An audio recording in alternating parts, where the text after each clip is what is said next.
അടിപൊളിയായിരുന്നു. പ്രത്യേകിച്ച് ഫുഡ്, പ്രത്യേകിച്ച് ഇന്നത്തെ ഫുഡ് അടിപൊളി. വന്നത്തെ ദിവസം ഞങ്ങൾ ഇന്നലെ ചിക്കൻ കറി കഴിച്ചിട്ടുണ്ടായിരുന്നു, പിന്നെ ഇന്ന് ലഞ്ച് അടിപൊളി. Thank you so much.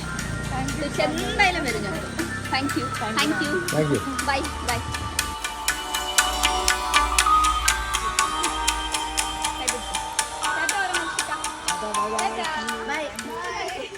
Bye.